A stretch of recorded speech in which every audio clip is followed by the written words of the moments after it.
So my comment has to do with the fact that we had speakers early, and they were passionate about the trees. And the fact of, two of them said things like private interest or private enterprise. And they didn't see it in a nice light. It was a negative way of presenting it. And I only want them to remember, and for all of us to remember, let us not forget that private enterprise and private interest also made media everybody's hometown. We need that, the private enterprise, as much as we need the regular resident. That's all. That's my comment.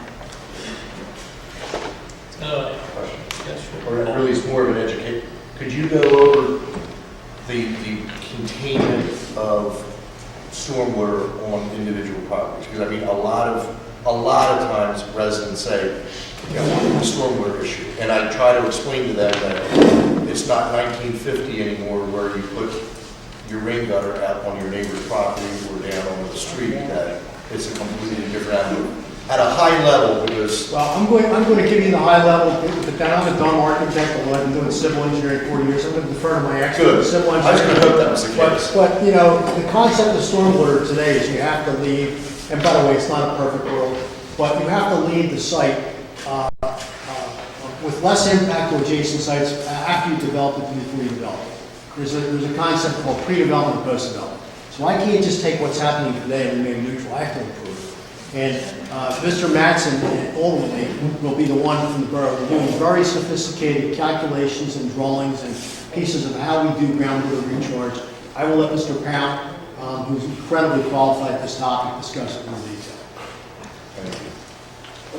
Thank you. So the way the stormwater system is designed is each individual house has an individual seepage bed. Basically, so lot 1 has a seepage bed in the backyard, lot 2 has a seepage bed in the backyard, lot 3 has a seepage bed in the backyard, and lot 4 has a seepage bed in the backyard. Each one of those seepage beds are designed and sized to handle all of the roof water from each building. So each individual building will have your normal downspouts that will be collected in piping and directly tied into that system. These systems also each have yard drains. So not only am I not just capturing the housing, I'm also capturing lawn area around the houses. As Bob stated, the way the ordinance is written and the way stormwater management works is the amount of water that comes off the site today in the existing condition, I cannot exceed. So when I do my design, I have to take into account, as today it's wooded, so that's what we use. And whatever water volume and rate that comes off today, I cannot exceed. To the point where a 2 to 1, now 2 to 1 means during a 2-year rain event, which is about 3.5 inches of rain in 24 hours, which is about 90% of all storm events is about 3 inches in 24 hours, cannot exceed what a 1-year storm existing condition is. And a 1-year storm is about 2 and change.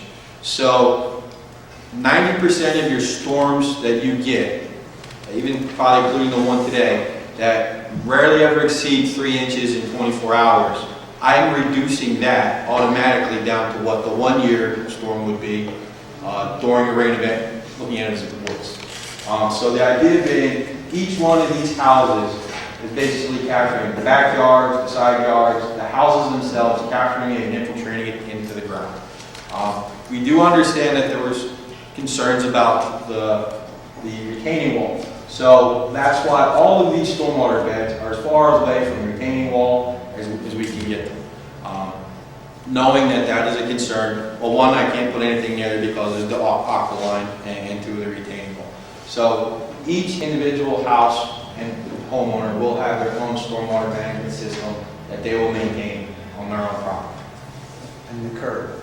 Oh yeah, and the curb. So the other thing is again, to help protect the wall, to stop, because right now there's nothing stopping water from just sheet flowing over the wall and causing headaches that already exist with the wall. We're actually installing curbing along the southern side that will direct the water directly to the existing inlet. And as Bob stated, we're going to work on that corner and make sure that the water and the curb, water will hit the curb will send the water to that inlet, and it will not be directed onto the town-owned community. Adam, can you talk about the MPDS permit, please? So this will also require an NPDES permit. Right now, we are 1.1 acres. Any land development with grading that goes over an acre requires an NPDES permit. It'll be reviewed by the Delaware County Conservation District, which is located right over here in Glen Providence Park. I'm sorry, Rose Street Park, I apologize. And what they do is they review the erosion control. So what they're looking at is silt sock, erosion control entrance and exits, stormwater management boring construction, because again, a lot of your major concerns when it comes to stormwater is what happens before the bed's installed and the site's cleared. So there's design requirements and constraints that will be part of the project. Right now, I think we're just at the cusp of possibly meeting that requirement. Depending on where we go, we'll see if we get, now it's the limited disturbance. It's not the acreage of the lot. It is the limited disturbance where we're disturbing the property. And that's the line that we draw, that I draw, Kevin agrees to. And if we go over an acre, an NPDES permit will be required. An acre is 43,560 square feet. I believe the line is drawn right now is just over 50,000. So that will push us into requiring one. But again, depending on that final line and discussions we're having now about that retaining wall, it looks like we're going to need an NPDES permit. So there will be another belt and suspenders review done by the state of Pennsylvania, which will be required. Now that is an external requirement that, okay, you don't need a letter, you don't need a letter for that. Yeah, so that would be one permit that would be required. Other than a DEP permit for sewage. Correct. So there are external agencies which are always follow behind the borough's review and approval of the project, because we owe it to those agencies to get their blessing as well.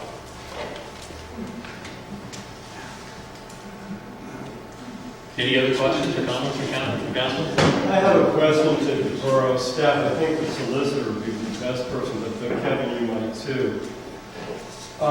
We often get requests for preliminary/final approvals. In the recent history of the borough, say the past 3 or 4 years, Bob, does this request, how does it fall on the spectrum?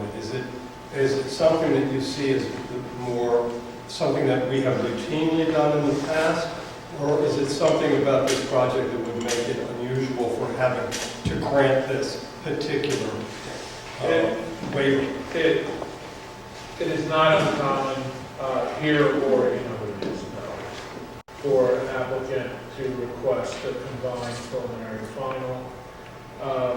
It's particularly large projects where you're creating a shopping center, things of that nature, rarely so. This is, but something of this scale, it's not uncommon at all.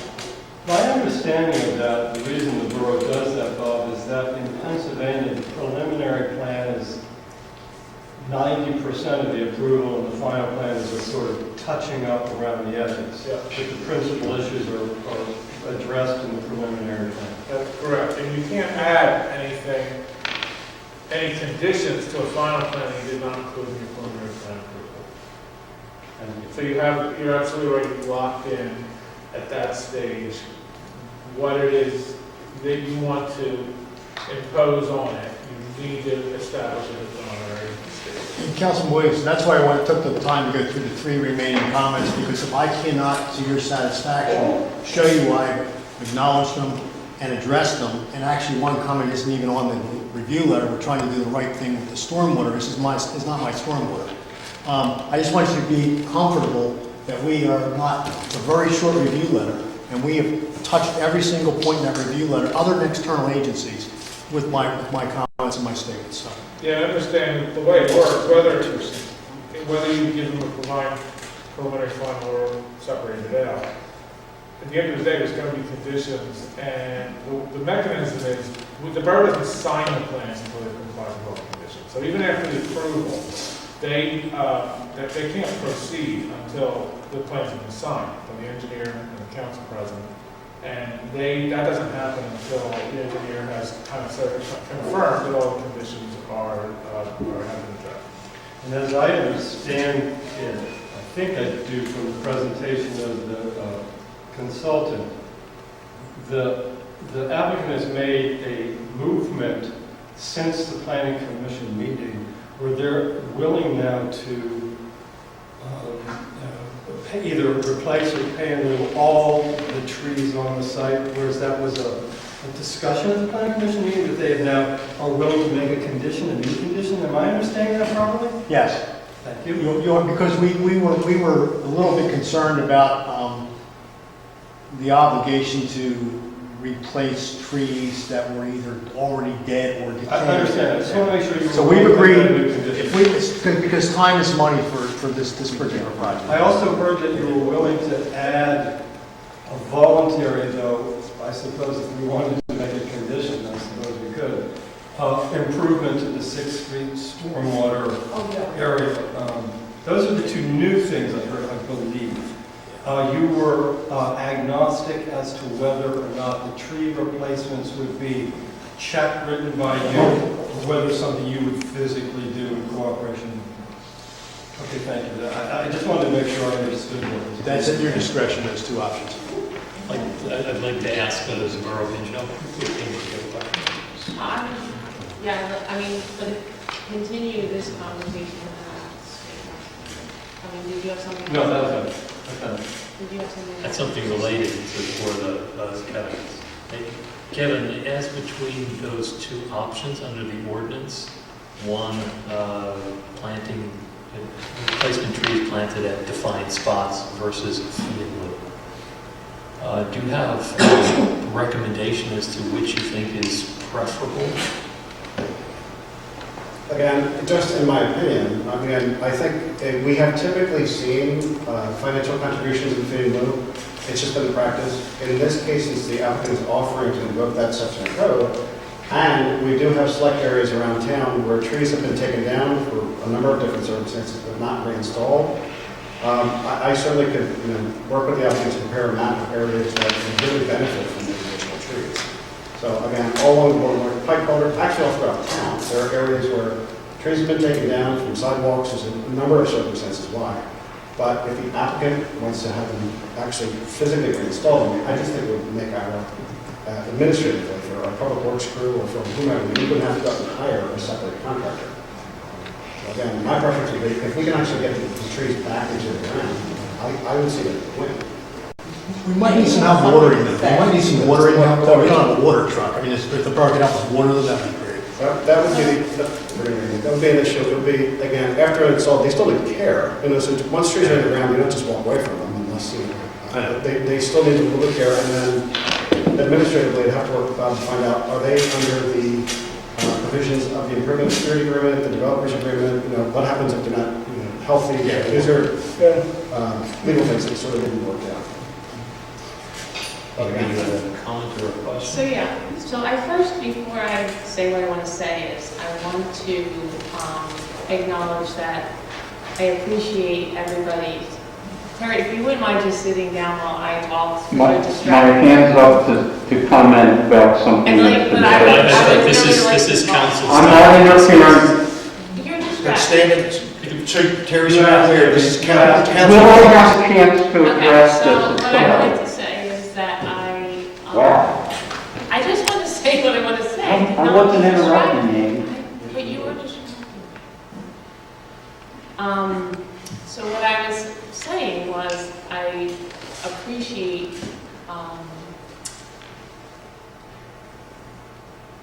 what everybody in the room. I'm going to get emotional.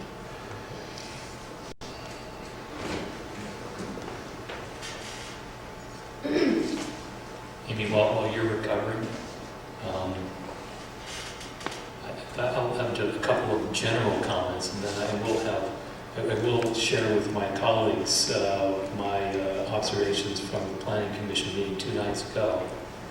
But for every member of council, we come to this work with our hearts.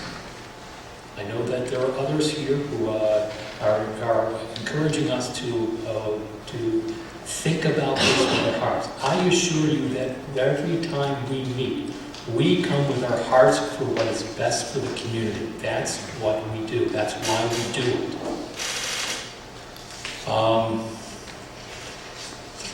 Unfortunately, we are not an advocacy group. We have different concerns that we need to address when we are members of council and we are thinking about issues. We're in different positions. But I don't want anybody walking out of this room thinking that, for whatever reason, these 7 members, this mayor, somehow do not pay attention to these issues, somehow do not listen to you. We do. Sometimes, however, we come to different conclusions. I'm not saying that we will on this issue, but sometimes we do. But understand, it's coming from our hearts. That's why we give of our time.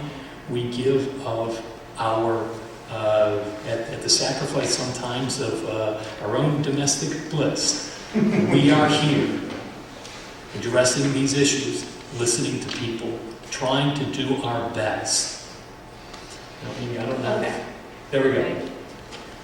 So, I'm not going to say the emotional stuff. What I want to say is that 49 trees to not be replaced is a lot of trees for me.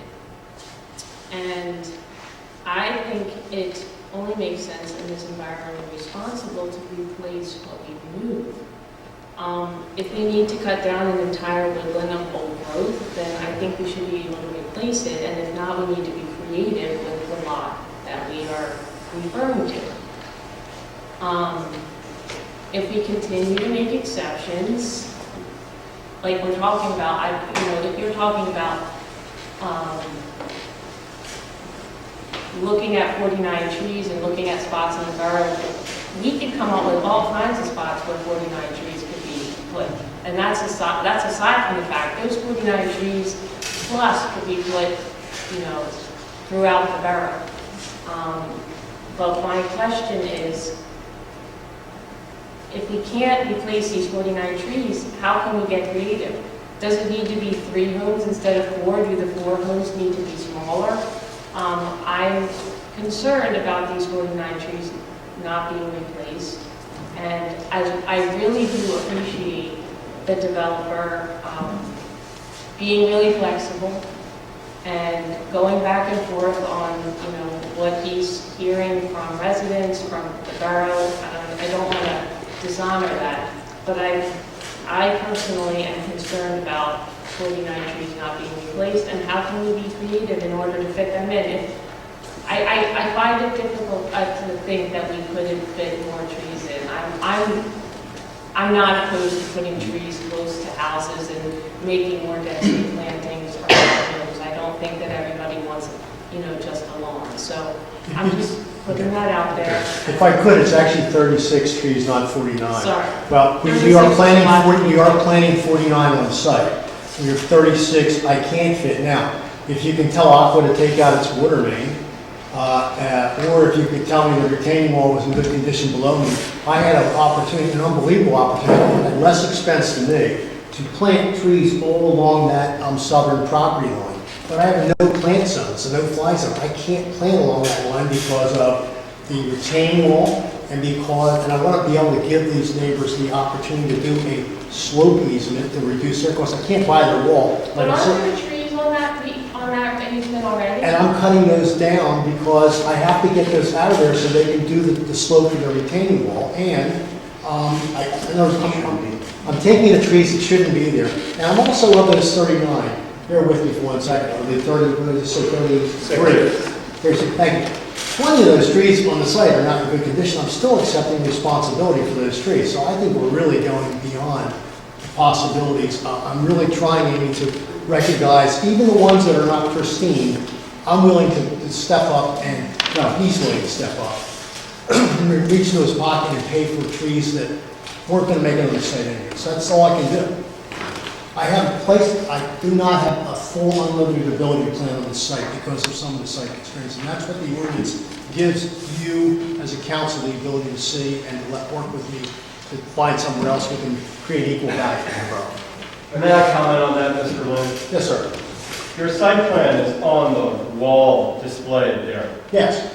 And the heavy circles that you all see, everybody looking at this plan, are the new trees, I believe, that you're intending to plant on the site. These all are, yes. Okay, so as he pointed out along the easement, you don't see any of those heavy circles because he's not planting them there. For all those of you not familiar with legal easements, even if he did plant them there, Aqua could, in its property rights, come in and take them down at any time he needed to maintain that.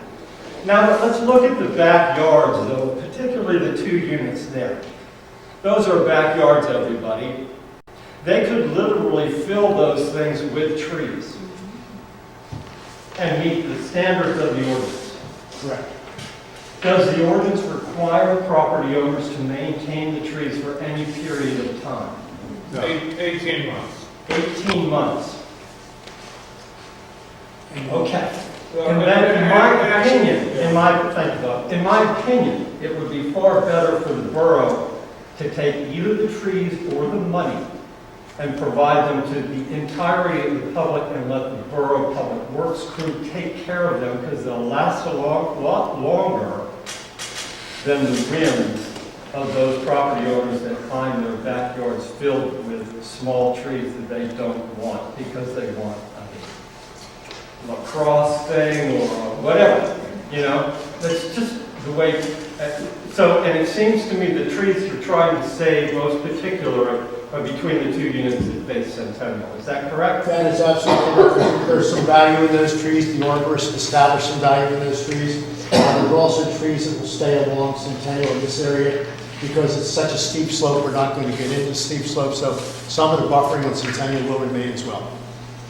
And I would encourage the council to consider amending the ordinance to make it easier to take these payment in lieu off-site.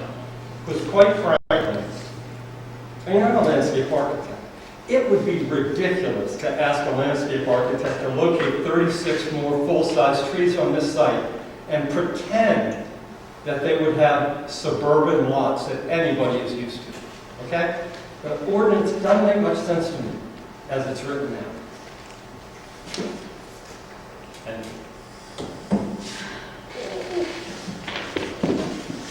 Peter, as a member of CEC, I mean, yes, we're going to take you to task on that one. So you help us, you know, because I don't disagree. I mean, some of the times I have seen that, not just on this, and not because everyone's in the room, but I mean, we've encountered this more than once where you can't put 10 pounds in a 5-pound bag, period. And we run into that on a regular occasion. However, you know, it's not a bad idea if someone building even a single-family home might need to be required to kick in for the benefit of all the residents of the borough. Sure. What you got? Take my desk off.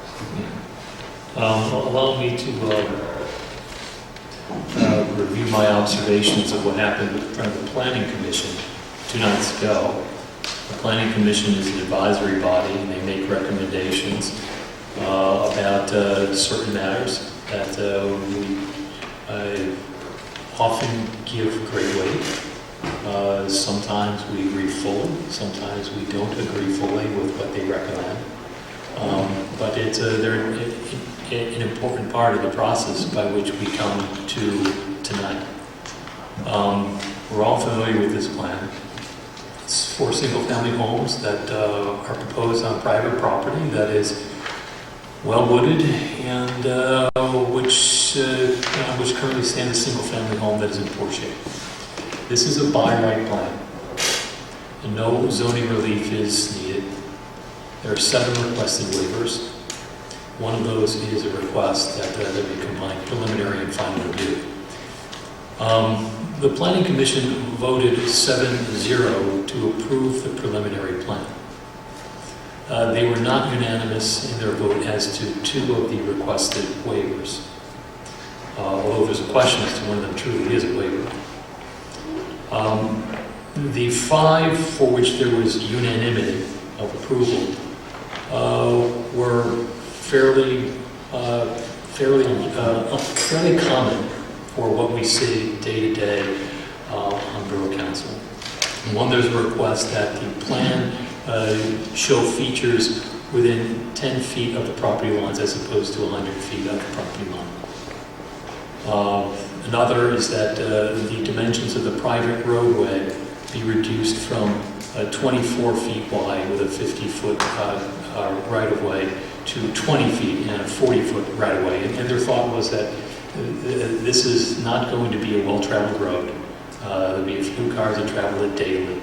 And they would like to preserve as much permeable surface area, grass, vegetation as possible. So they had no problem with that waiver.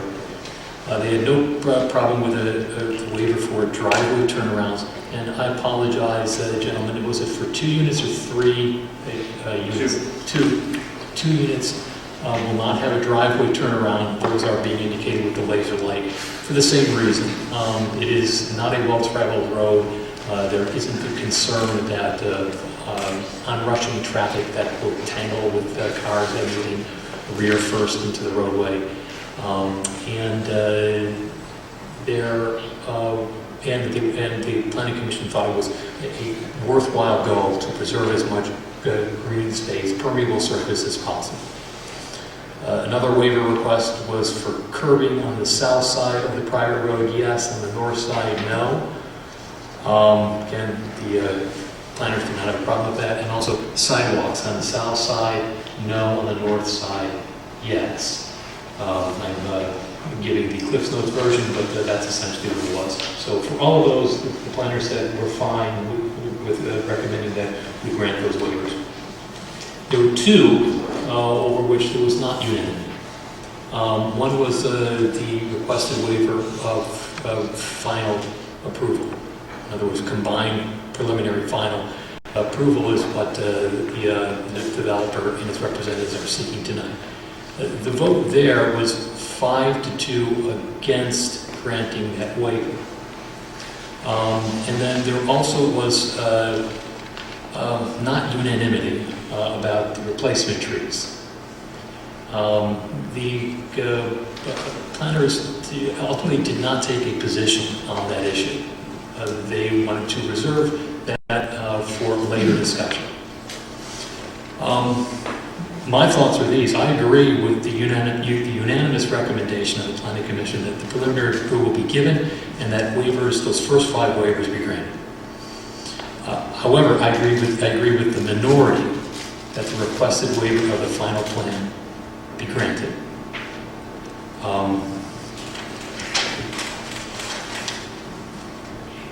As to a question for our solicitor, does council have the authority to waive final plan submission where it deems it appropriate?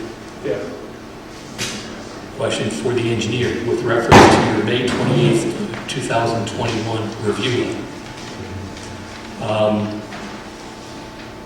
First of all, whenever we have applications such as this, materials are received by the borough. They are reviewed by a number of different persons, including the engineer.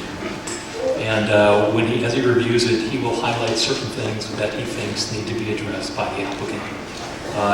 There are sometimes waiver requests, and the engineer will indicate his position on those waiver requests, whether he thinks that whether or not he has an objection or doesn't have an objection to the requested waiver. In this case, Mr. Messon, did you consider the waiver for a final plan submission? I did, yes. And what was your conclusion? Again, when I evaluated it, I took a look at the requirements under preliminary plan elements and then final plan elements. And then in my judgment, I felt that they met the standards that are required under our code to satisfy the final plan elements that are necessary. So I didn't have an objection to it. Again, I went back through it today. There actually is a checklist as an attachment to the code that make sure that the applicants have really crossed off all the necessary things that are either part of a preliminary or a final submission. And in my opinion, they have satisfied all of the elements of final approval. So again, aside from the outstanding things that are in my letter, I didn't have an objection to that. Does, by granting, if you were to grant that waiver, does that mean that the applicant is getting special treatment? No, I don't think so. I mean, the borough has historically given or granted that waiver on many different instances. And I took a look back through the history of when we have granted that waiver. Typically, it is more aligned with commercial properties or industrial properties. We have done it historically many times for residential subdivisions. Case in point, the second and Edmond was a waiver. There's been a series of them. You go through a laundry list, but it's not uncommon. It's not.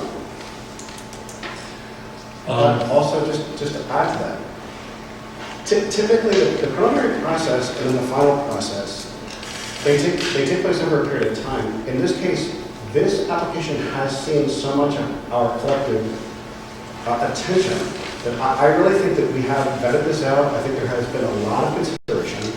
There have been a lot of variations on possibilities. I think there's been a lot more exploration and more attention given to this one application than perhaps even the application we saw at 8th and Jackson. Again, this application has not been seen any short of our attention or our care. I mean, I think this is actually something that has gotten more care for this one 4-lot subdivision that we've given to many different applications. And understandably, again, it's a sensitive site, there's more trees, and again, there's a lot of emotions around the application. It has seen a lot of attention.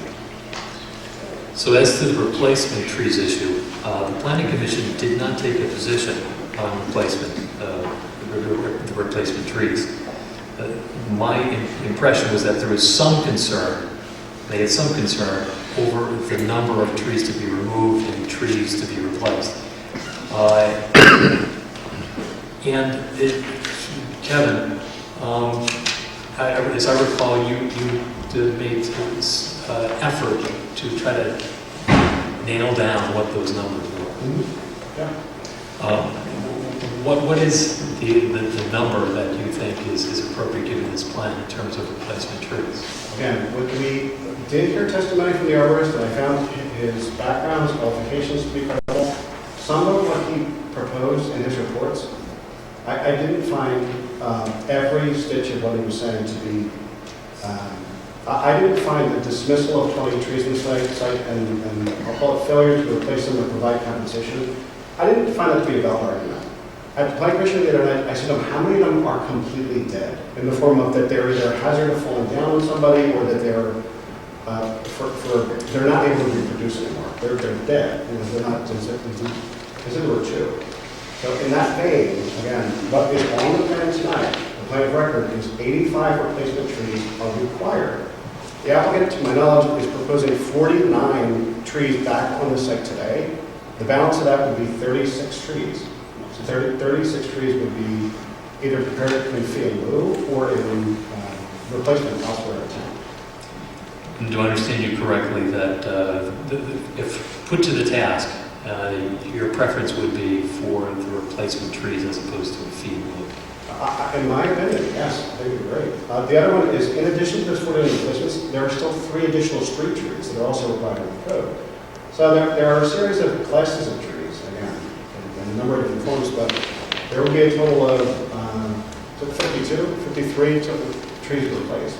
Pardon me, 52. So there are 53 trees that are scheduled to come down. Again, they're not all at the same size. They vary from 8 inches up to some 40 inches or so. But those 53 that are coming down, the way that our ordinance is structured is that there is a scalar applied to it. So for the 53 that are coming down, 85 are required to be put back. So that's the way that the code is written. So it's not a one-to-one replacement. It's something I really don't know about. Again, in my opinion, if they're going to be installed in areas around town, for whatever reason, again, I heard a report earlier this week that we've had a lot more car collisions with trees that get damaged and have to come down. I don't know what it is. I guess people are excited about getting out of COVID.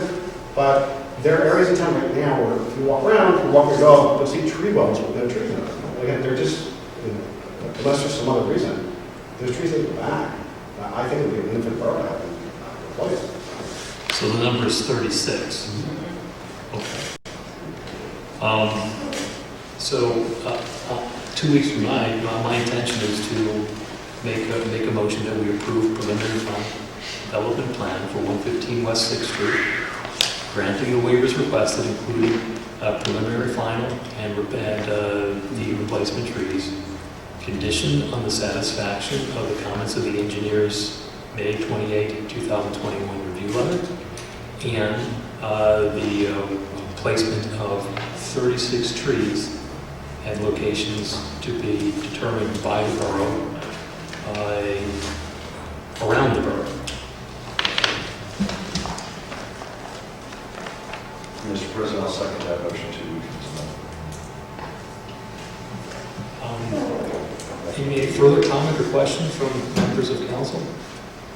Peter, you seem to be Only on the council. that Mike Raines, who was here at the beginning of the meeting, not here now, if he were here, I'd say, Mike, is that what you want to do? Head of public works, do you want the trees or do you want the money to plant the trees on your own schedule? Do you want the sudden influx of 36 trees to suddenly take care of it? I don't know the answer. If he's okay with it, you guys can talk about it. That's all. We'll have that answer for you in 2 weeks. Okay. So if you can speak with Mike, and if the preference is fee and lieu as opposed to the installation of actual trees, then I'll modify the motion to I feel the need to add this, but because it's something that does upset me. And we had one, during the course of the evolution of the project, we only had one or perhaps two communications with Aqua about potentially taking the main out of service. If that main were to come out of service, if it were a redundant main, if it's something that's part of a connected loop, that wall could come down and it would just, in my mind, and I realize that Mr. Scott might object to this, but because it's upon private property. But I just see this, when I think about holistically, I think that it would be a win-win. Win, how many wins you want to attach, to have that main out of service and really remove that wall and bring it back. And I realize that's probably outside the purview of this particular application at this point because, I feel like we've kind of come to that bridge and not really crossed it, but I just see that as an opportunity that, probably has some value in continuing to push. I think we did contact, I think Lynn's team contacted Aqua, there was some back and forth on it, but if that main weren't there, that wall could potentially come down. Like, I don't think we can make that a condition of approval, we certainly couldn't burn the house on that, but I just see that as an opportunity that is something that would have additional merit to continue to explore. But I don't know how to bring that in the form of a condition. I just see that as not. I just see something that I can, but I look collectively at this thing. That wall has had any concerns since day one. I don't think it's anything that we can put on the applicant, but if we can start to talk to Aqua while there's going to be construction, it would be a great time to do it, so. My understanding is that main was part of the original system that was fused over to them.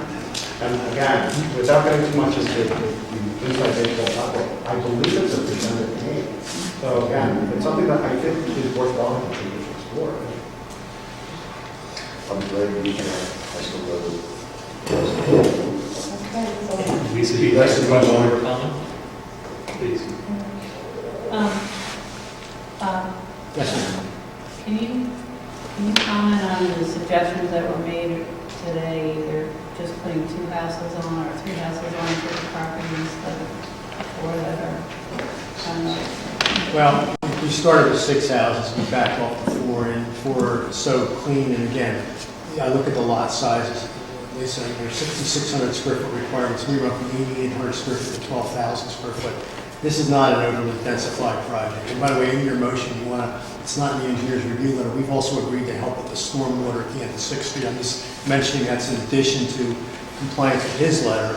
We will certainly work with that inlet and with Mr. Mattson to see what we can do to help with that. Borough stormwater problem, again, we're trying to step to the plate on that and helping the county and community with the wall below. But at that point, it has to be a 4-unit plan.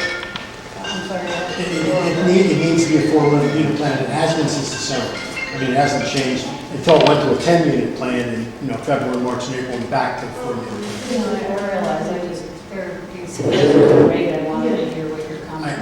appreciate the suggestion because it's certain with the values of land in the immediate borough and the acquisition prices and quite frankly, the expense to improve a site, and we are stepping up to do a little more than just even our share of the site. I have to absorb it over the 4 months.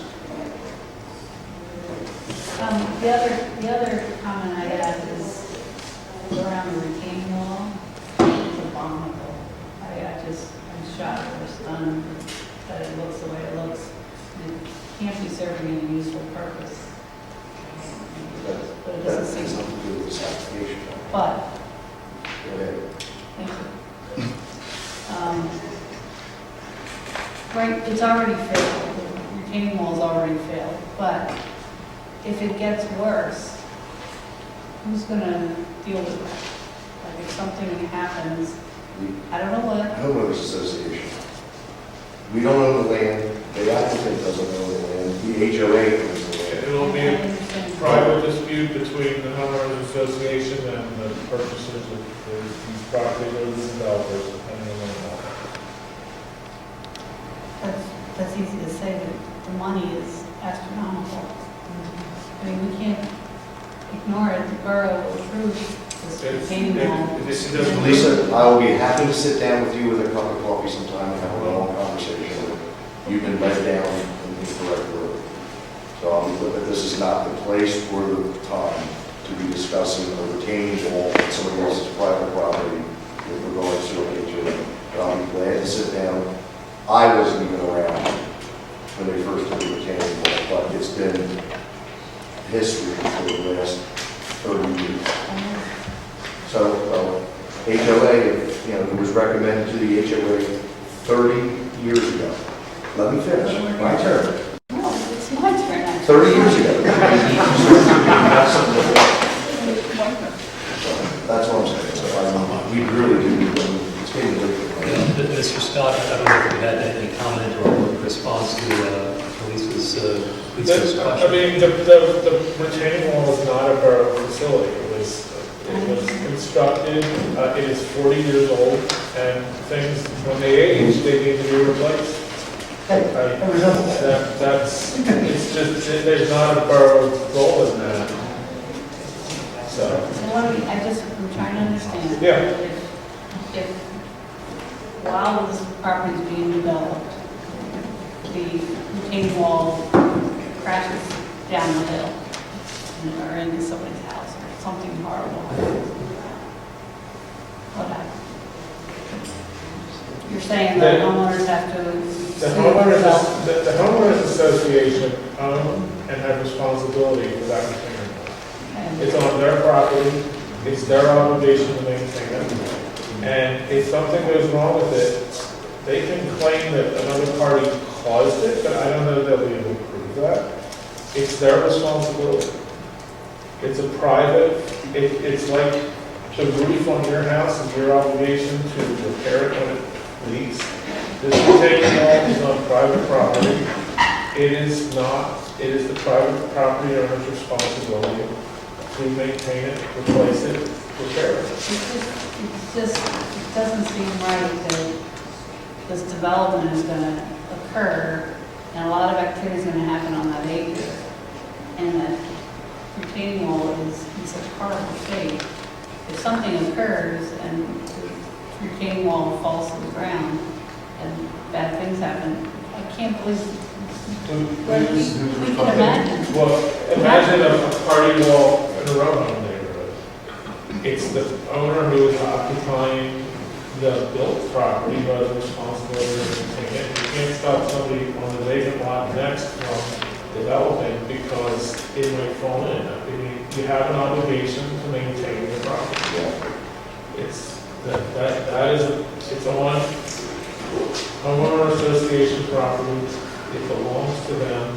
The developer is not responsible for the retaining wall as it sits today, I understand that. I And agree if the with that. wall was maintained, so there would be an issue with the developer. Right? I don't know.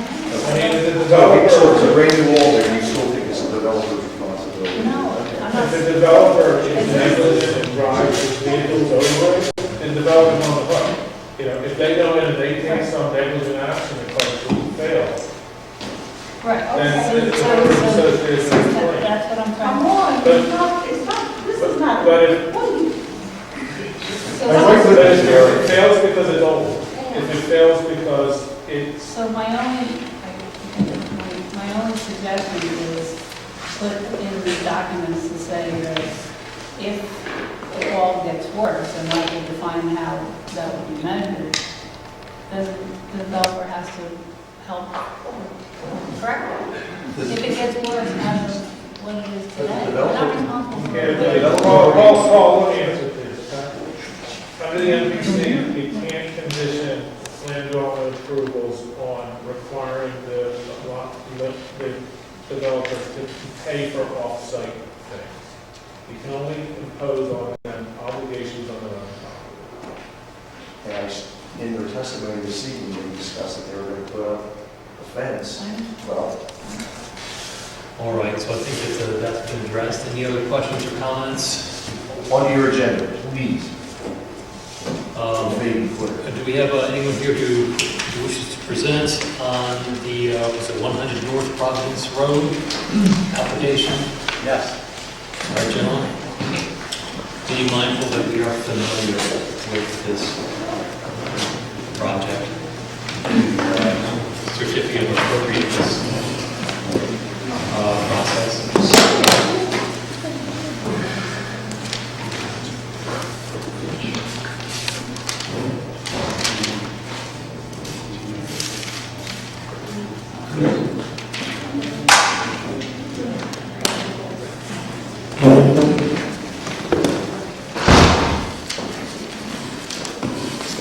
Thank you. And for the applicant, Mr. John Taddy, who is not here this evening, sat until quarter after 12.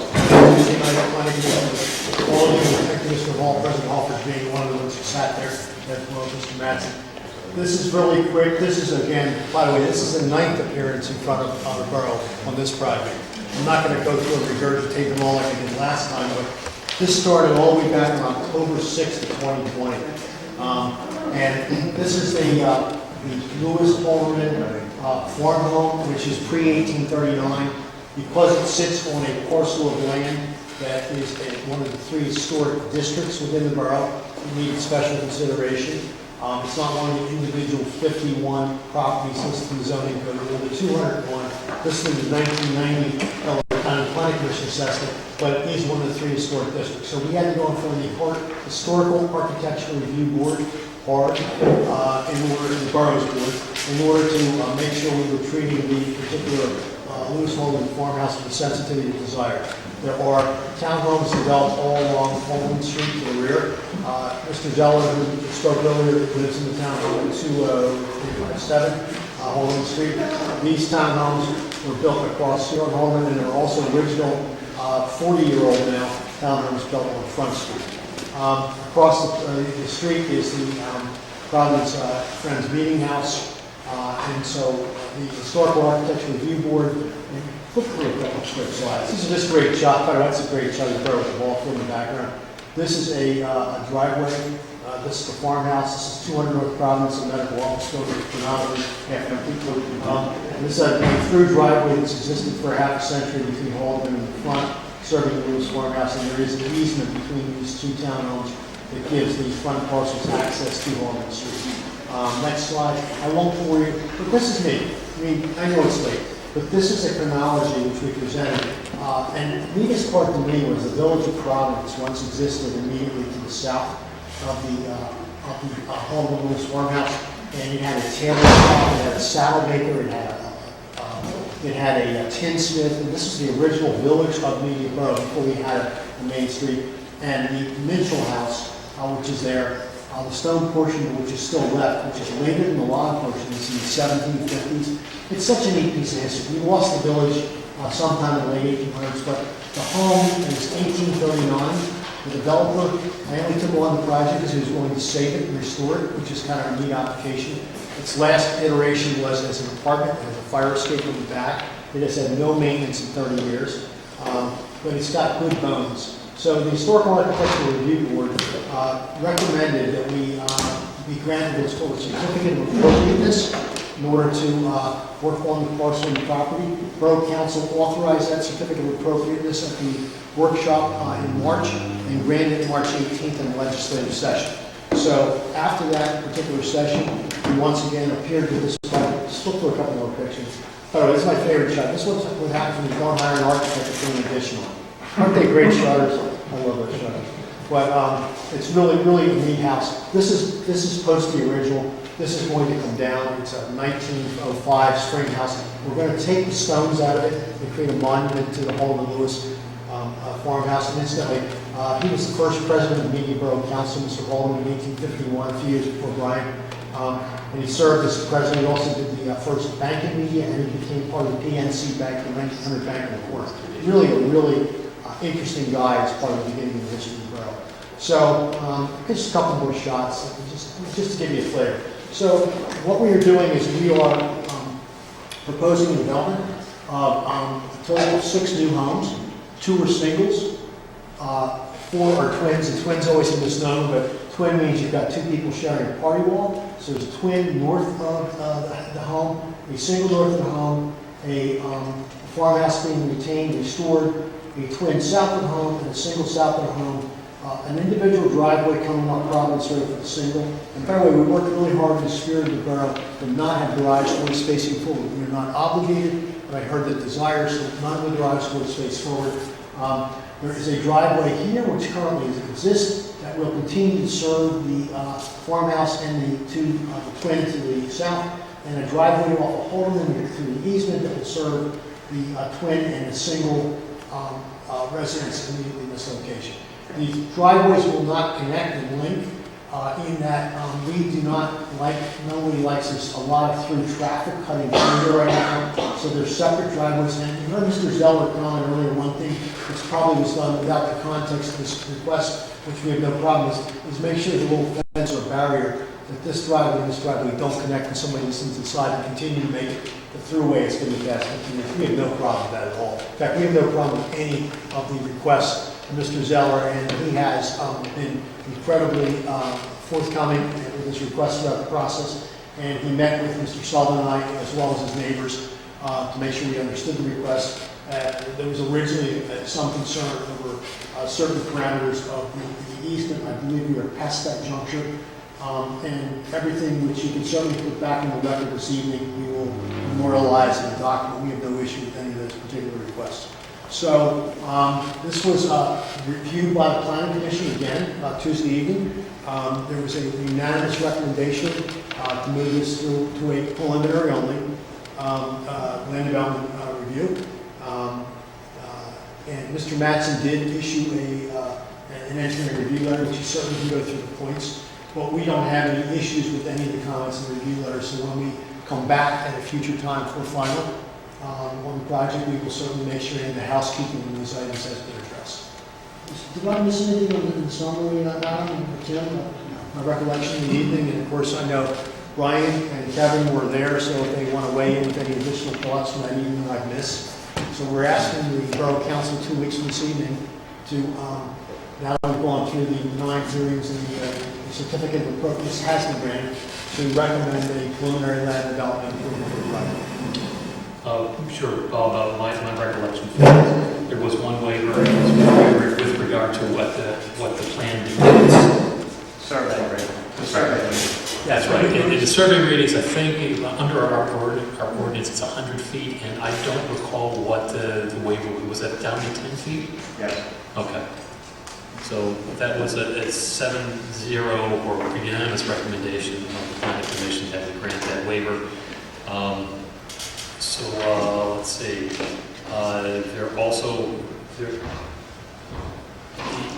The Planning Commission voted unanimously to recommend that Borough Council approve the preliminary plan. There are, with that waiver, there were some conditions. One, that the applicant addressed all comments of the borough engineer's review letter to the borough engineer's satisfaction. 2, that a HOA be created involving the homes in this development. the 6 units that are to be built, plus the Lewis house, and that was for purposes of stormwater management. And lastly, although this might no longer still be on the board, but there was some contention as to the easement from Alderman Street onto the site. So the planners said that, raised as a condition that if access from Alderman Street is legally contested and not judicially approved, in other words, the judge says you can't do it, the developer must resubmit the plan at the preliminary plan stage if the developer continues to wish to move forward with the project. I think that captures all of the comments from the Planning Commission, and I would appreciate, Mr. Lynn, if you could forward to me the 4 requests that were made tonight from Mr. Zeller. Mr. Zeller, I think would probably be willing to send those to me in detail in writing so I can capture them accurately, make sure we're on the same page. Yeah, I think final conversation between you and I to align and then we get sent before. Okay, yeah. I apologize, I didn't see that you're still here. But yeah, I'd like to know what those are so that we can incorporate that into the motion. And we will certainly put those on the final plan as conditions as well. We'll add those in. So it's recorded, memorialized, forever. So, and I'll make sure that we're on the same page. If you could send those to me, I appreciate that.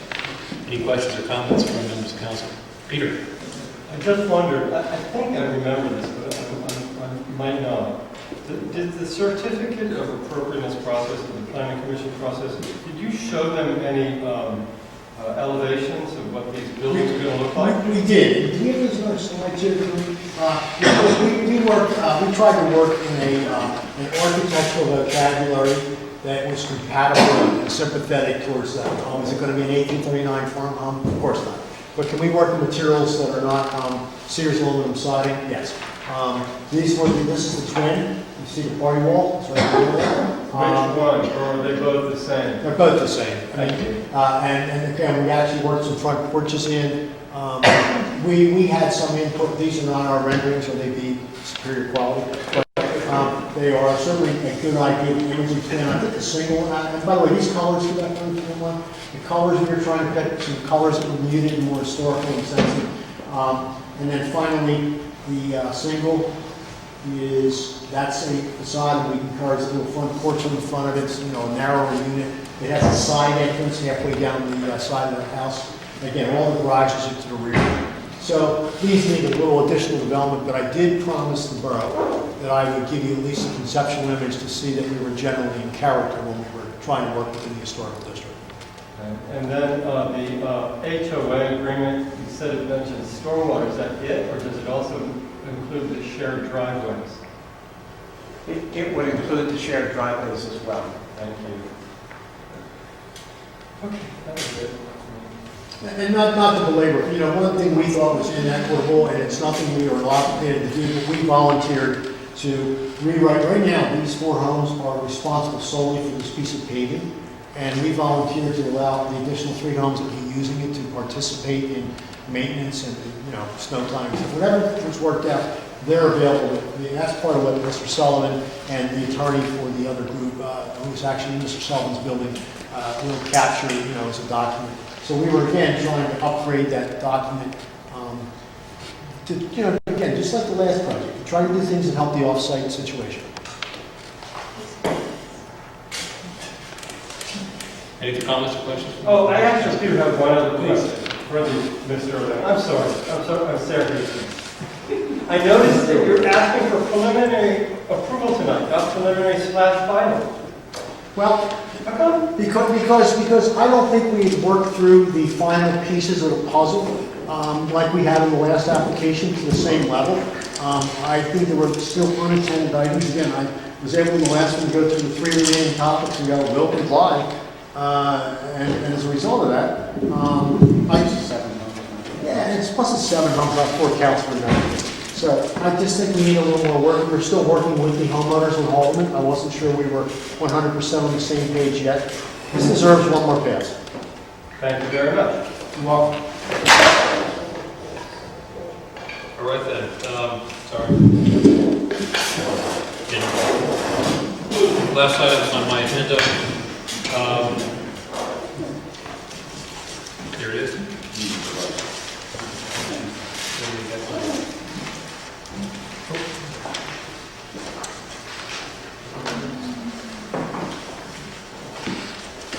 Brian's looking, Peter, you've used up some of your time.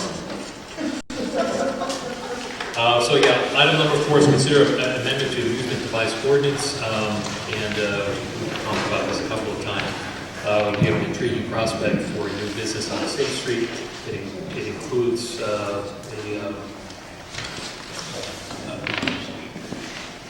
guess pinball machines, electronic games like arcade games. There we go. But they were running up against an ordinance that dates from 1959, I think it is. It is a bit outdated. It uses such terms as contrivance, marble machines, skill ball. I'm not sure what skill ball is. But the upshot of it is that if one were to have any of these devices, it's very restrictive as to minimum clearance on either side and minimum clearance on the open space side of 10 feet. So in this fairly standard commercial space on State Street, our code enforcement officer was calculating that perhaps 2 of these machines would be permitted under the ordinance, and we thought that that was a bit restrictive. We're not exactly sure why it is that we have such a restrictive ordinance, but we thought that it was a bit outdated. And so we asked our solicitor to take a look at it, amend it so that it was updated and would permit reasonable use of arcade games. And he has done so, and he did so, I guess, in a fairly elegant way.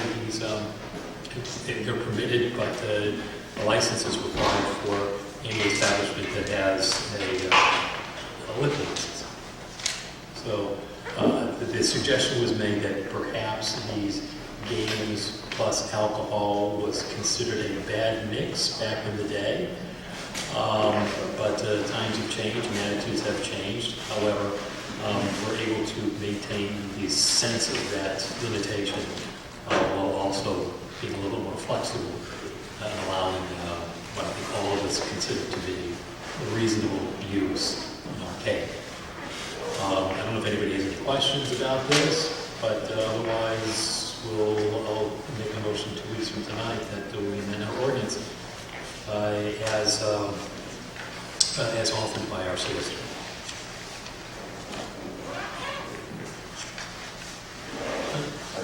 As Bill said, the applicant, it's a great idea. I think it is great. Residents that want, this is mainly for middle school and high school kids, for a place for them to go and do things.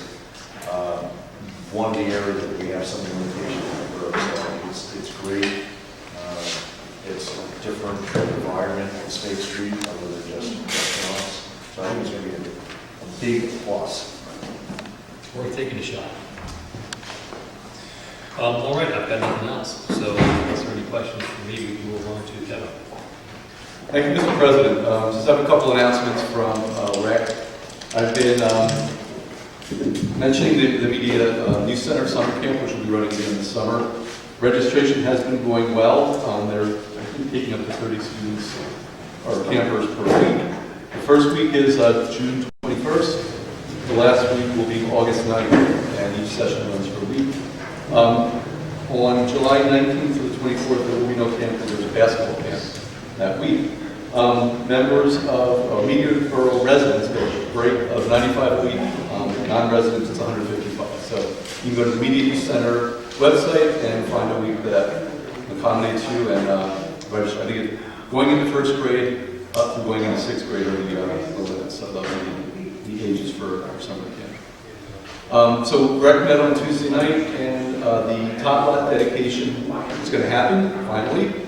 I guess It's a formality, because apparently the plaque is already up there. I think Mike put the plaque up. So it is now the Donald Trustee Top Lot. We're going to make it formal on Saturday, June 19th. That's the Saturday right before Father's Day at 11 o'clock. Everybody is invited. We want to show off the top lot. We also want to honor Donald, who has been on rec since 1977. When I was in high What school. time, Kevin, did you say? It will be 11 o'clock, 11 o'clock on Saturday, June 19th. And, yeah, 1977. I knew he'd gone there, been on there for a long time, but we did a little research and that's when he started. So he's been there forever and he's certainly worthy of the honor. So we've been doing that at 19th. We are going to do the July 4th. Okay, I'm sorry. Okay, what time? 11 o'clock. 11?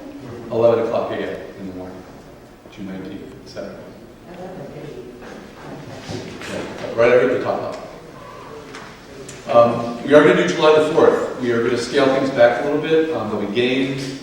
There will be crafts. The food will be, we decided on soft pretzels, water, and water ice. Pretty simple, pretty contact-free kind of food. There will be everything from basketball throw or football throw, the softball throw. There's going to be a bike decorating contest, so all the old school things that we used to do. There won't be a water slide, and Silly Joe will be there for I think an hour, maybe the first hour. Entertainment.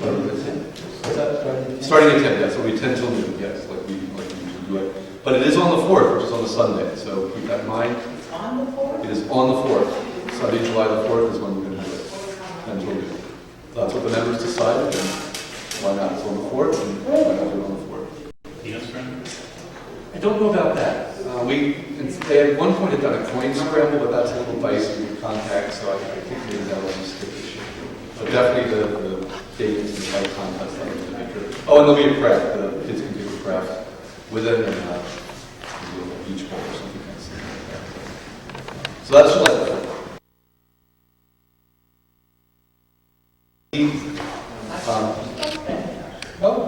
Great.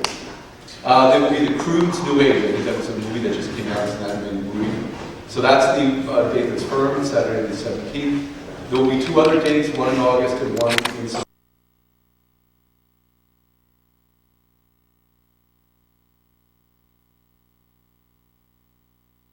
The Spirit of Philadelphia, that was something that Rec had done every year, and obviously not last year. Tentatively, the tickets would be $50, and that includes a bus to the Spirit of Philadelphia, and then the cruise, which includes lunch.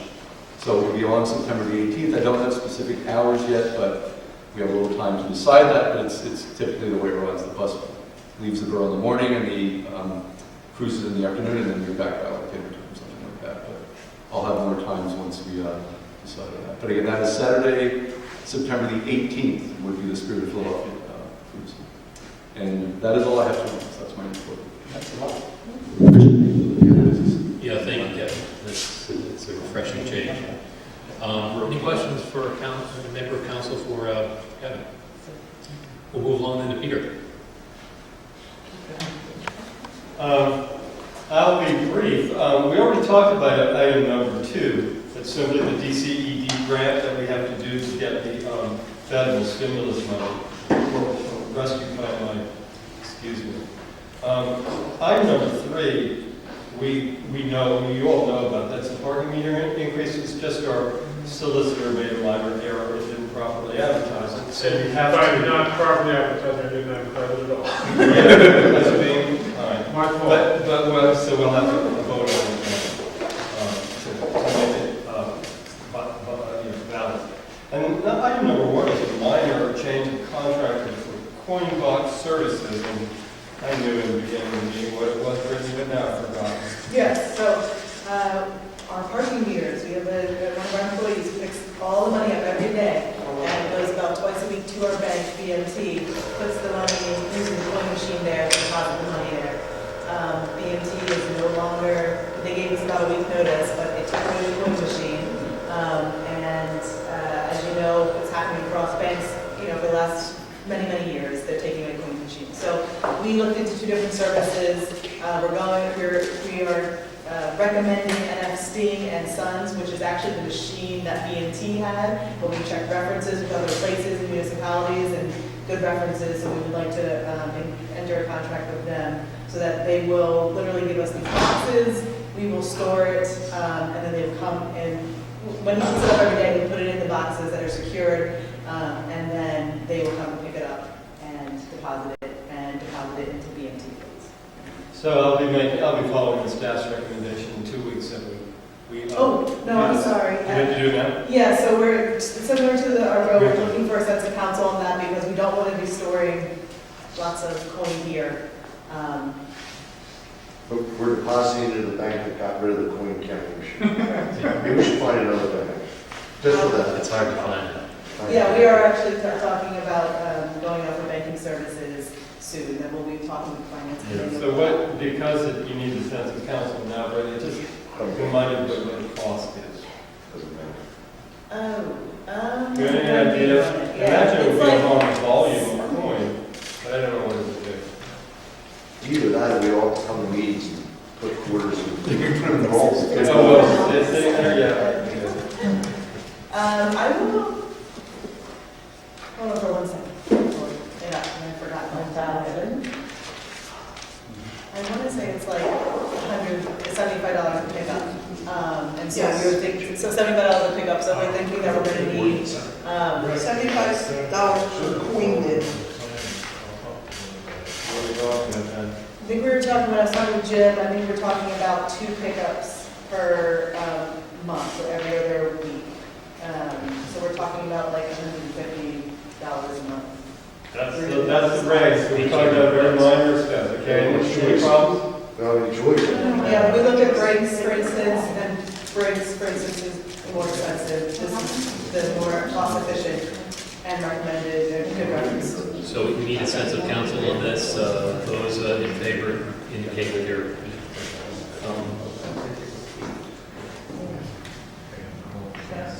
Oh, what are we doing? Do you approve the additional expense? We've got the full thumbs up. That concludes my report. Any questions for Peter? Sarah? Okay, so just have a couple of things. Media Bureau's got some of the best employees out there. They're absolutely fantastic, dedicated and working hard and get everything done right. So we are, the Personnel Department has recommended that they help me out. Yeah, Dave, can I take a stab at that? Dave, Go ahead and say your last name, Dave. Chacon. There. in the position of part-time facilities maintenance worker. He'll be working up to 25 hours, 29 hours. I thought that's what I said.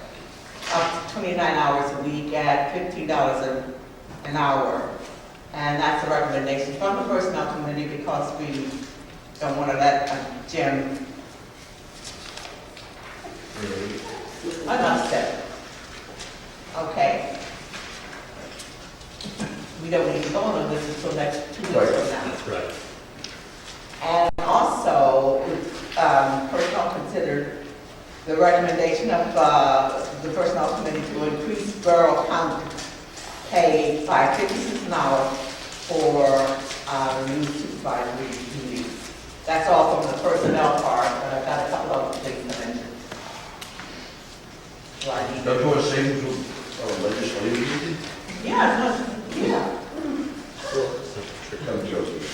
Okay, here we go. For the archives, because people have been home, I think, they've been doing an awful lot of research work.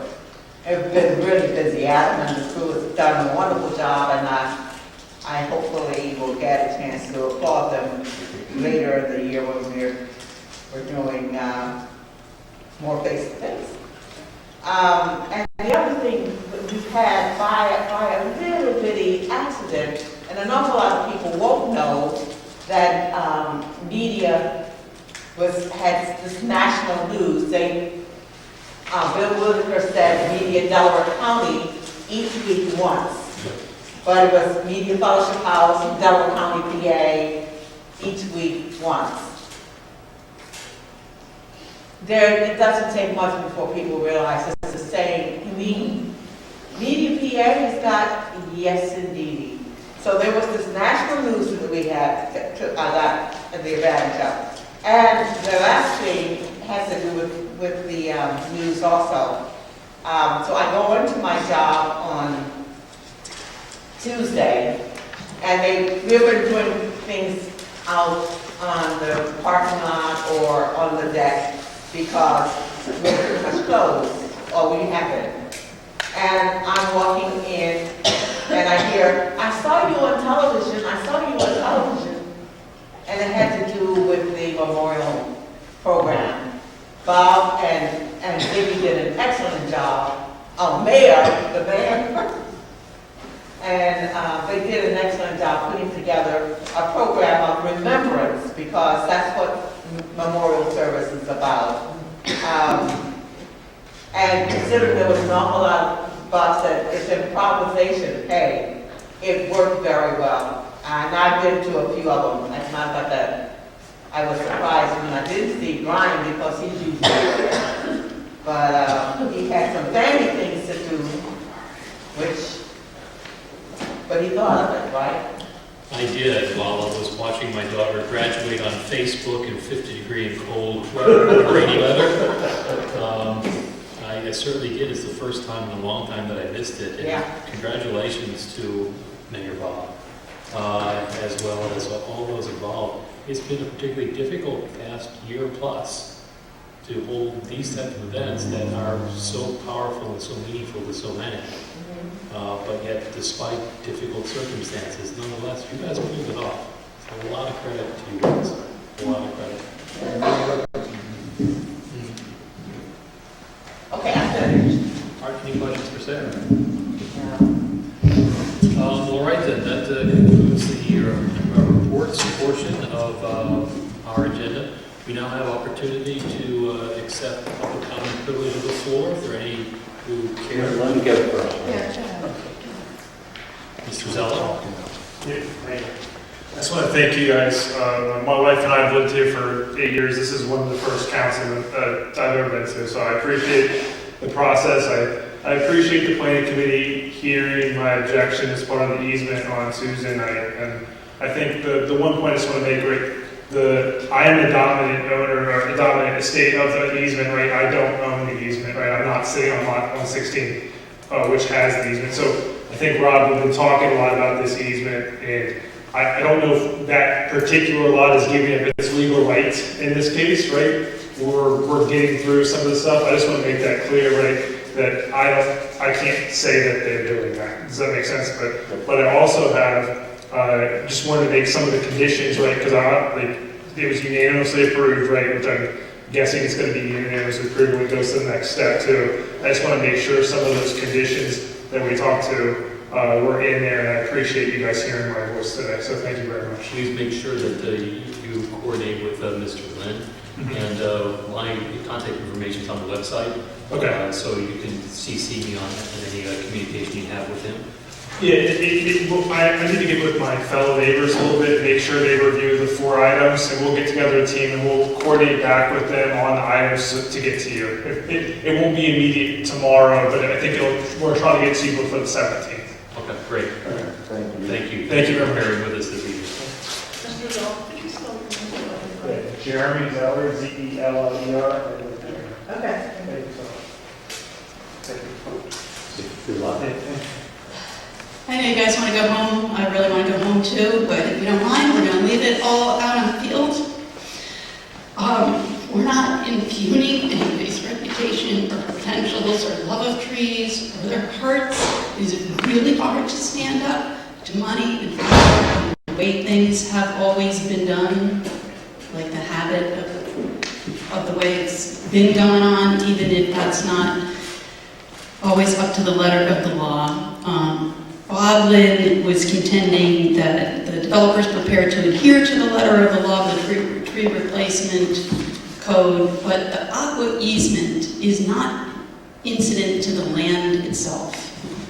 The code, section 6 of 25741, it says, establishes to the satisfaction of the borough the constraints incidents of land itself. Examples that are written there say things like extreme topography, unsuitable rocks, soils, rock outcrops. I mean, an easement is a legal agreement between human beings. It is not a feature of the land itself.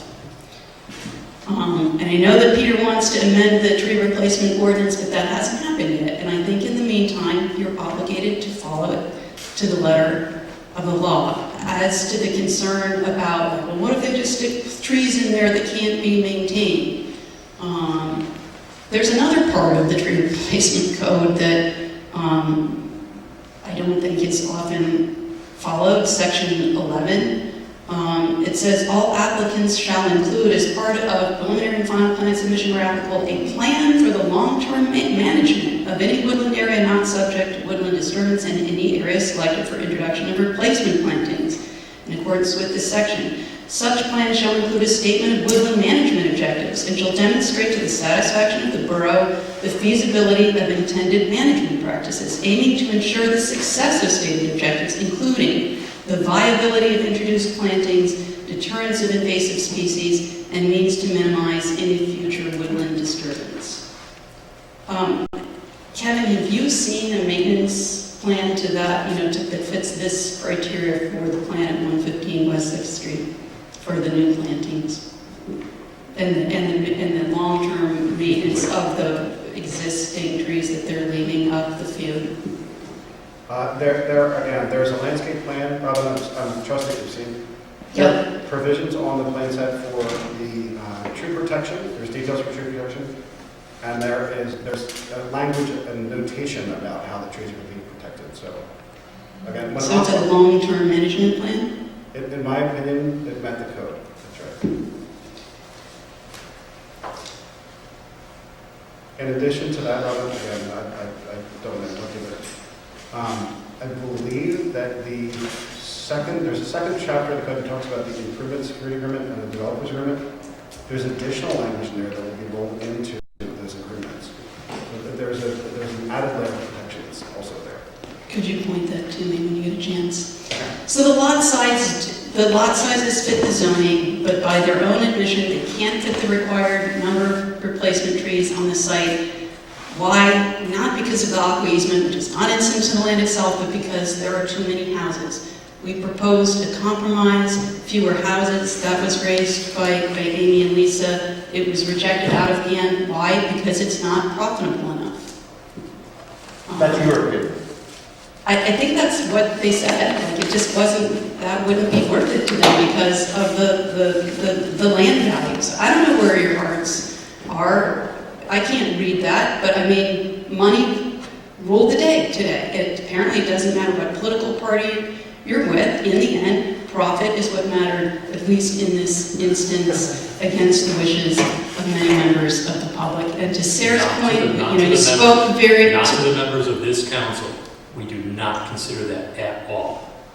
And that's an insult to me, personally. I think a lot of people felt insulted by what happened here all the way around.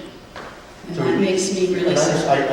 I'm getting tired of that. So your question I want to ask is your intent that we should just say plant 5,000 trees and call it a day? No, my intent is that you require the developer to plant the required number of trees when they're tearing down woods to make money.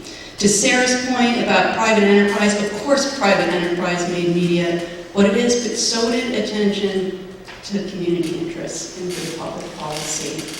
It wasn't either or that I was talking about. Yeah, well, both are needed. right. That's what we're saying too. And in this instance, we think that it's out of balance, that you're going past the tipping point. That's all. Terry Rumsey, 342 West 4th Street in Mead. I have a question for Bob Scott. By the definition of our saldo, is the plan for 115 West 6th Street classified as... Mr. President, with all due respect, the agenda references comments, not discussion and or debate or questions. If you have a comment that you...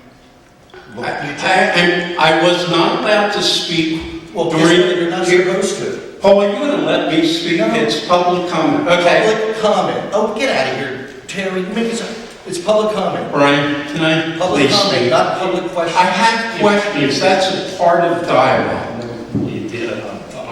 Our solicitor, his counsel solicitor, if he feels that he wishes to respond to your question, he may. Okay, If he thank you, If Brian. he chooses not to, Thank you. then that's within his prerogative. Sure. Then I'll just make comments. But my question for Bob is, by DeSaldo, is the plan for 115 West 6th Street classified as a major Yes. development plan? Yes. Thank you, Bob.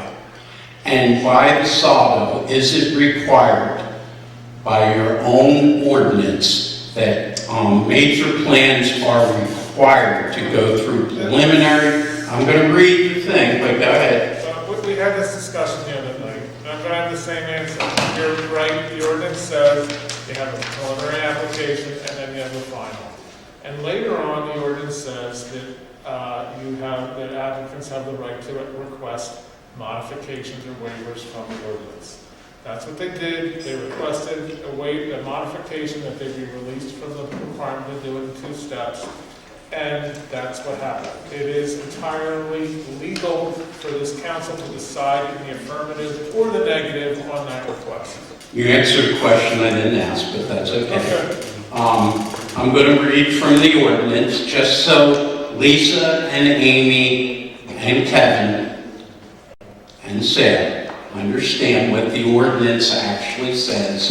It's section 5, 25711 under general provisions, section C, overview of the plan submission and review process. The following plan review steps are used by the Borough of Media. Pre-application meeting. For a minor plan, it's encouraged. For a major plan, it's encouraged.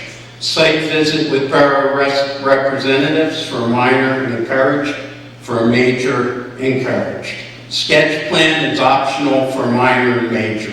For a preliminary plan, a minor subdivision is recommended. It's required by the ordinance for a major plan. And a final plan is required for a major plan. That's what the ordinance says.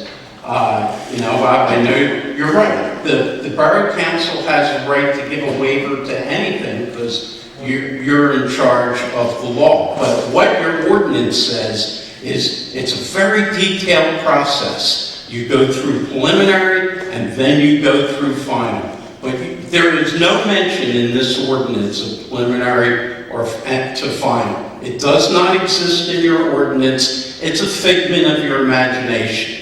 Now, you can give a waiver, but again, Before we proceed, just so that we're clear about this, Mr. Scott, is it a figment of our imagination that we can grant a waiver for preliminary final? No, it's not. It is a legally valid option for you to exercise.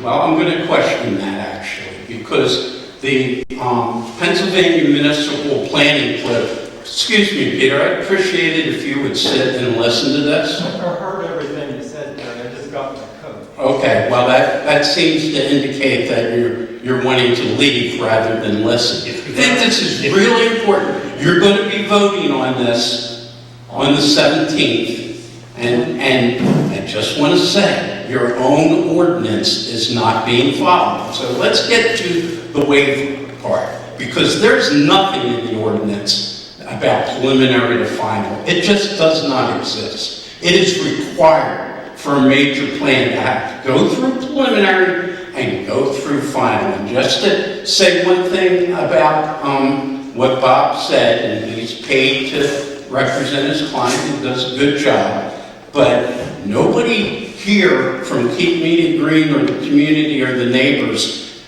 asked for that other plan to be presented. We had no input on that. You didn't bother asking us. We could have saved the developer time and money because, like he said, it just made all the neighbors against the plan. So that was his own choice. That had nothing to do with the the good of the community. So what the code says, the Pennsylvania Municipal Planning Code, which you are obligated and you work under, it says the governing body, if authorized to approve applications within the subdivision and land development ordinance, which their request for a waiver to go to this imaginary preliminary to final is they're asking for this modification, may grant a modification of the requirements of one or more of the provisions if the literal enforcement will exact undue hardship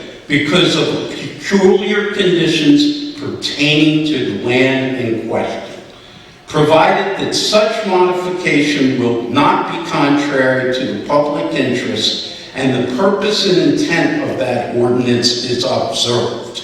I don't believe you're complying with any of those. All requests for a modification shall be in writing and shall accompany and be a part of the application for development. They gave no reasons in their application why they wanted a waiver from the requirement to go through a preliminary plan and then a final plan. It was not in their application. The request shall state in full grounds and facts of unreasonableness or hardship on which the request is based, and the provision or provisions of the ordinance involved, and the minimum modifications necessary. So, the Delaware County Planning Commission recommended that you deny this waiver. Your own Planning Commission recommended that you deny this waiver. And Brian, in all due respect, I believe you mischaracterized it as a 5-2 vote. If you really remember, that was a straw poll. And I believe the minutes of the Planning Commission will reflect this. The final 7-0 vote was that the plan be approved with the denial for the preliminary to final, and then they made the other statements about the tree. The final actual vote was unanimous. But you're going to... If I may, that's incorrect. I spoke with the chair of the Planning Commission earlier this afternoon and confirmed with her that she and the vice chair both voted against it. I was at the meeting, but we'll wait for the minutes, and then that will decide on it. So, you know, Emily may not have remembered it exactly correctly since she was one of the two people. That's what my notes say. Yeah, well, we'll see what the minutes say. Mr. Petrucci will get them out and we can talk about it then, okay? But that's not the main point. They voted 5-2. Now, this council has a habit of ignoring Planning Commission recommendations when it goes against developers. For example, the Lewis Track plan. The HARB actually recommended against that program, that project. But that was ignored because it wasn't pro-development. It obliterated the historic district, but that doesn't matter, I get. But the point is, you've got two planning commissions who have requested and recommended, that you deny this waiver. So I just want to point that out. But again, Brian's right, they're just advisory. When they're useful, you can go for them. When they're not, you can ignore them. But I think you should change the ordinance to say, whatever you guys feel like, and ignore all the step-by-step provisions that are in your own ordinance because you're not following them.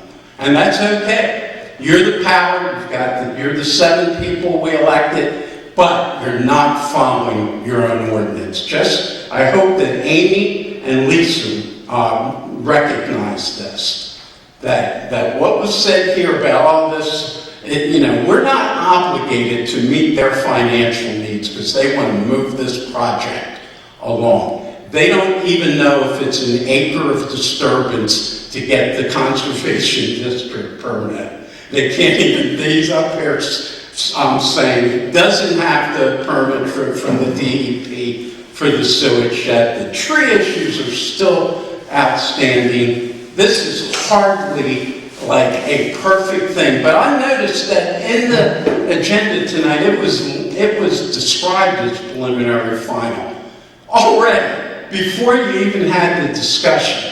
Okay, so that sort of goes to say. Now, I'm going to do a right to know request. I bet you Bob Lynn shot an email off to you right after that meeting last night. We'll see if that happened. I'm just guessing that he definitely got to the members of this borough council. You didn't follow your, well, you haven't voted yet, so I should say that, because I'm asking you, follow your own ordinance.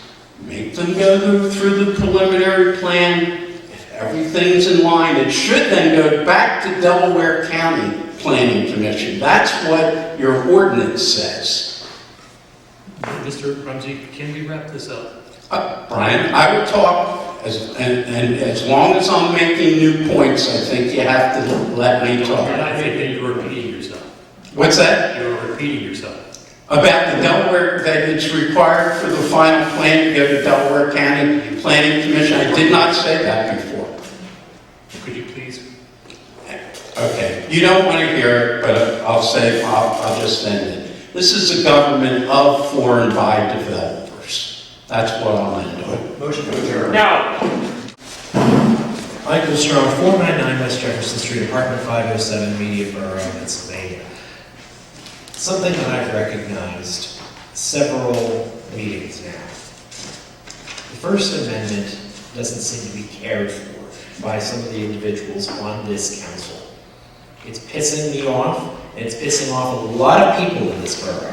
I've spoken to a lot of people in the past 3 years since running for council. Democrats, independents, Republicans alike. And so many people have told me that they are not being listened to. Because when they come before this council, they either get ridiculed, or they get made fun of, or they get called names, and so they're done with it. Maybe if we act respectfully, we listen to people's opinions, and we take our jobs seriously in terms of when people are giving an issue or a complaint, that it's listened to. I'm just telling you this as somebody that has talked to thousands of people over the past 3 years, that that's what people want in their borough council. People that will listen, and people that are willing to listen for however long it takes. Thank you. Thank you. Is there anybody else who wishes to address council at this time?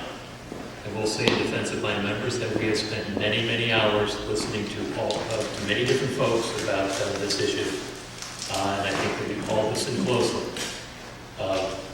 If there is some dissatisfaction with the result, that's not because we haven't been listening. We have. But sometimes we have to make decisions that are not popular with some folks. That's the nature of the job. And I think that we are all dedicated to doing that job, and we do it well. But that seems to be the end of this evening, so thank you very much. For those of you who joined us, it has been something of a long haul. This is, as I said, probably the first live broadcast of a workshop meeting. Another example of how it is that this council has been willing and continues to be willing to be open and to invite as many people as possible to its proceedings. So thank you very much, and we'll see you in 2 weeks' time.